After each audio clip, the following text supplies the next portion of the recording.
Ensaladang talong para sa pananghalian. Ayun mo, sarap ito. Ensaladang talong.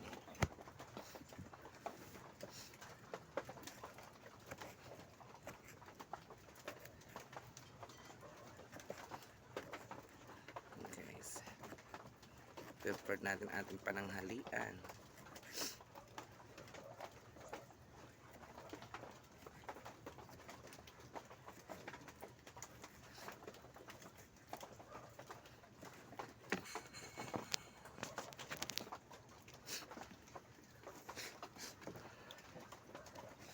Ensaladang talong.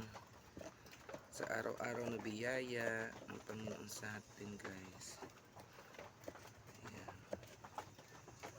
Ito ang simpleng buhay sa bukid.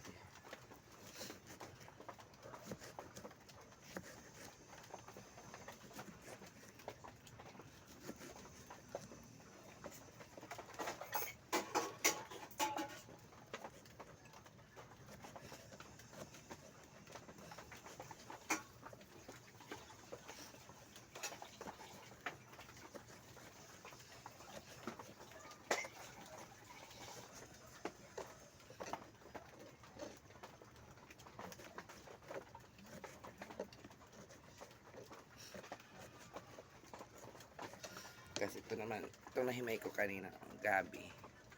Para naman to sa, pero bukas pa to sana, umaraw na yun.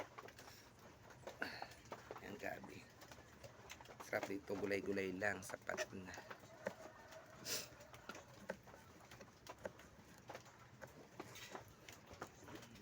Pwede natin ating ensalada.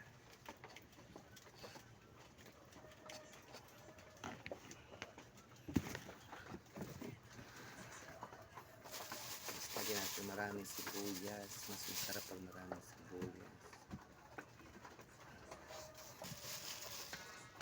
Mamaya na yan. Sibuyas mo.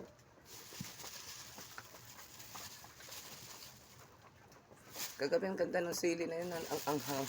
Mahal Kaya nga pa isa-isa nga lang ako nung nasili kagabi. Nagmahal na naman yung sili. Oo, lalo na kung ganun, pag itong may bagyo. Yan lang. Ano ba may sibuyas? Meron pa. Lating ko itong sibuyas. Ano, dami. Para lalong sumarap ang ating pananghalian. Ayan. Sibuyas. Tapos with, siyempre hindi mawawala yung sili sa ensalada. Ayan, sili. Ayan. Ayan guys. Thank you for watching guys. Pa-like and share po. Pa-follow na rin po. Maraming salamat po. Keep safe everyone. May bagyo po. Ingat-ingat po sa lahat.